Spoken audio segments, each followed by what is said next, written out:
Rupert, listen, let's talk about the King State visit.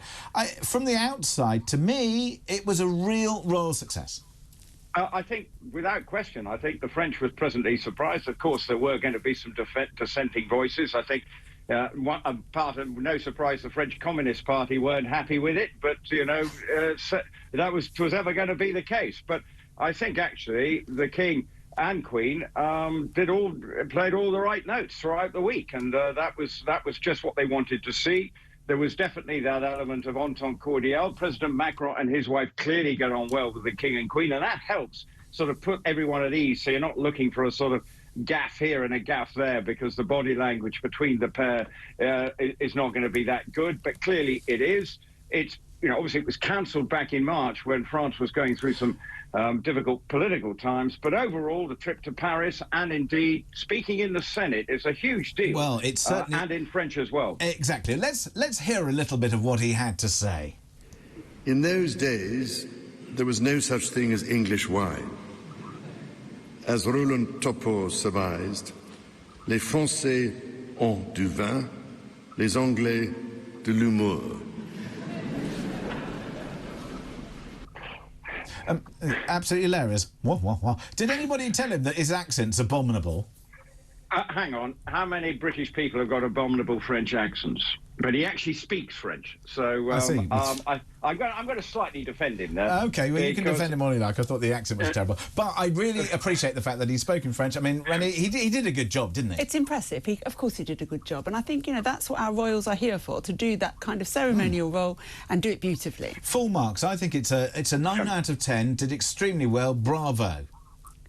Yes, I think indeed. And look, he enjoyed... It's now, of course, he's done plenty of visits to other countries before, but in a capacity as King and Queen, that's his second. His first was Germany, which was then going to be followed by France, I believe. But there will be others planned. I think maybe Kenya might be the next port of call for an official state visit. But I'm sure after the success of this one, he'll be encouraged to go on many more, and perhaps within the Commonwealth, because that will be his next sort of mission to sort of seal up the Commonwealth in its present form. But, of course, there will be changes in that, I'm sure, over the coming years. I was a little confused by the fact that Macron seems to be taller than our king now.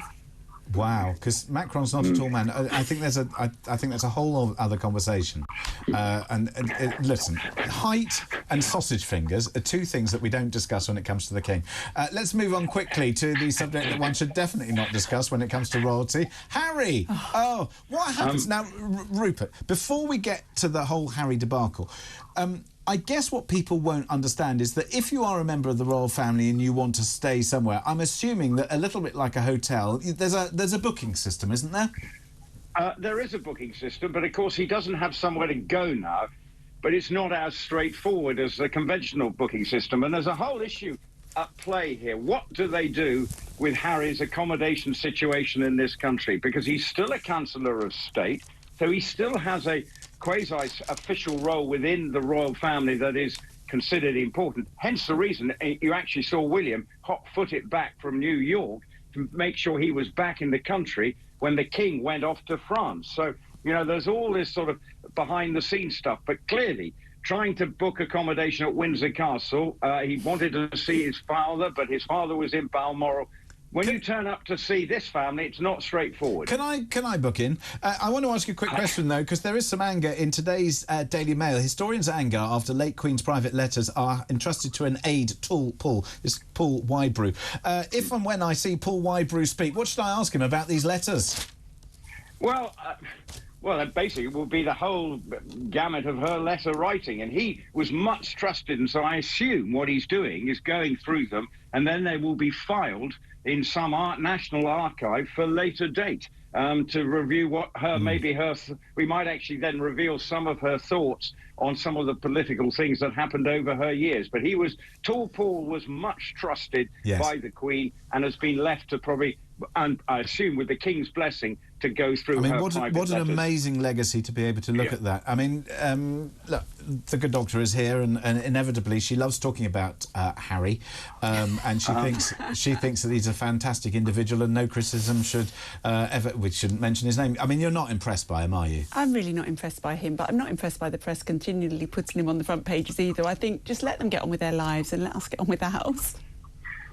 Well, I don't think it's as simple as that, Renee, because unfortunately great swathes of the population are interested in the royal soap opera, and that's what is annoying the King.